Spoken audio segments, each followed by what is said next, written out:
অবশেষে Bangladesh premier league cricket BPL কে পুরোপুরি বদলে ফেলার সিদ্ধান্ত নিয়েছে বাংলাদেশ ক্রিকেট বোর্ড। এতদিন ধরে বিপিএল হলেও সেটা আসলে পেশাদার বিপিএল ছিল বলে তো মনে হয় না, কারণ প্রত্যেক আসরেই নানা রকমের সমালোচনা ছিল এবং অনাকাঙ্ক্ষিত নানা রকমের ঘটনা প্রত্যেক আসরেই আসলে ঘটেছে। এবার বিসিবি সিদ্ধান্ত নিয়েছে যে পেশাদার কাঠামোতে দাঁড় করানো হবে দেশের এই ফ্র্যাঞ্চাইজি ক্রিকেট টুর্নামেন্টকে। এবং নতুন সভাপতি আমিনুল ইসলাম বুলবুলের নেতৃত্বে যে বোর্ড সভাটা হয়েছে সেটা 6 ঘন্টা ব্যাপী একটা বোর্ড সভা। সব মিলিয়ে 30টা বিষয় নিয়ে সেখানে আলোচনা হয়েছে এবং বিপিএল নিয়ে সেখানে দীর্ঘক্ষণ আলোচনা হয়েছে। অনেকগুলো সিদ্ধান্ত হয়েছে, সে বিষয়ে আলোচনা করতে চাই। প্রথমত হচ্ছে যে এবার যে ফ্র্যাঞ্চাইজিগুলো দেওয়া হবে সেগুলো দেওয়া হবে 5 বছর মেয়াদে। এর আগে যারা বিপিএল এ সংযুক্ত হয়েছিল তারা বলেছিল যে লম্বা সময়ের জন্য আসলে ফ্র্যাঞ্চাইজি দেওয়া উচিত। তো এবার বাংলাদেশ ক্রিকেট বোর্ড সিদ্ধান্ত নিয়েছে প্রতিষ্ঠানগুলোকে 5 বছরের জন্য আসলে ফ্র্যাঞ্চাইজি দেওয়া হবে। এর আগে দেওয়া হয়েছিল 3 বছরের জন্য।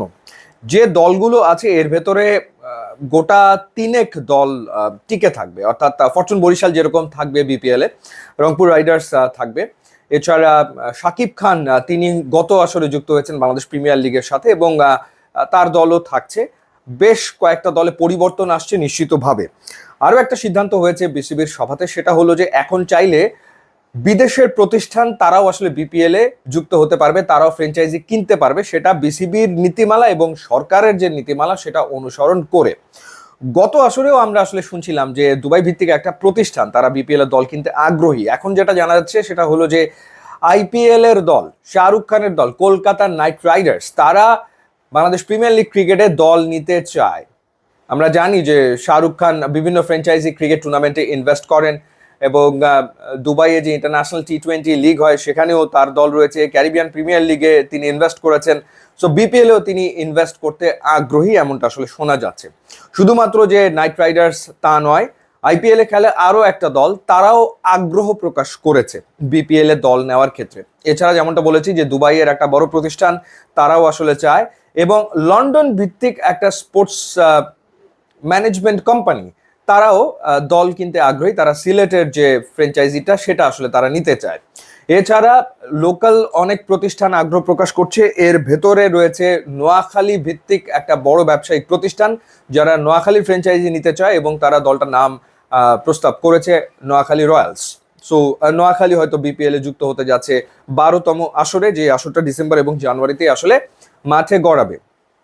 এছাড়া আরো কয়েকটা প্রতিষ্ঠান রয়েছে। বিসিবি এবার স্ট্রিক্ট, সেটা হলো যে তারা ব্যাংক গ্যারান্টি ঠিকঠাক মতো বুঝে নিতে চায় এবং তারা 5 বছরের জন্য যেহেতু ফ্র্যাঞ্চাইজি দিয়ে দেবে সেই ক্ষেত্রে তারা একটা বড় অঙ্কের অর্থ ফি, ফ্র্যাঞ্চাইজি ফি তারা প্রতিষ্ঠানগুলোর কাছ থেকে আগে বুঝে নিতে চায়। এবং বিপিএল এর দায়িত্বে ঠিক এই মুহূর্তে রয়েছেন মাউ আনাম, যিনি বাংলাদেশ ক্রিকেট বোর্ডের সবচেয়ে অভিজ্ঞ পরিচালক। সুতরাং তিনি আসলে একেবারে বলা যায় যে টপ নচ একটা টুর্নামেন্ট উপহার দেওয়ার প্রত্যয় ব্যক্ত করেছেন এবং সেই ক্ষেত্রে বিপিএল এর দায় দায়িত্ব ছেড়ে দেওয়া হবে যারা ইভেন্ট করে, স্পোর্টসের ইভেন্ট করে, দেশের না বিদেশের নামি দামি যে প্রতিষ্ঠানগুলো রয়েছে সেই প্রতিষ্ঠানের কাছে এই ইভেন্ট করার দায় দায়িত্ব ছেড়ে দেওয়া হবে। অর্থাৎ বিসিবি নিজের থেকে কোনো কিছু করবে না, বাইরের প্রতিষ্ঠান এসে তারাই সবকিছু করবে। প্রোডাকশন থেকে শুরু করে, ব্রডকাস্ট থেকে শুরু করে, ম্যানেজমেন্ট সবকিছু আসলে তারা দেখভাল করবে, এরকম সিদ্ধান্ত হয়েছে। ভেন্যু বাড়ানোর কথা ব্যাপকভাবে আলোচনা হয়েছে মিটিংয়ে। অন্তত একটা ভেন্যু তো বাড়ছে নিশ্চিতভাবেই। রাজশাহী যুক্ত হয়ে যাচ্ছে এবং বরিশালও যুক্ত হয়ে যেতে পারে। মাস দুয়েকের ভেতরে যদি বরিশাল স্টেডিয়ামের সংস্কার কাজ শেষ হয়ে যায় তাহলে বরিশালেও বিপিএল এর নেক্সট সিজনের ম্যাচ দেখা যাবে। এবং ফরচুন বরিশালের মালিক যিনি রয়েছেন মিজানুর রহমান, তিনি আসলে জোর দাবি জানিয়েছেন যে বরিশালে যেন খেলা নেক্সট সিজনেই আসলে হয়। তো তার কথাকে গুরুত্ব দিয়ে বরিশাল স্টেডিয়ামকেও বিবেচনায় রাখা হচ্ছে নেক্সট সিজনেই। সো বেশ কিছু সিদ্ধান্ত বিপিএল কেন্দ্রিক আসলে হতে যাচ্ছে, নেওয়া হচ্ছে, যেগুলো বললাম। তো দেখা যাক নতুন যে কাঠামো সেই কাঠামোতে বিপিএল তার পুরনো জৌলুস আসলে ফিরে পায় কিনা এবং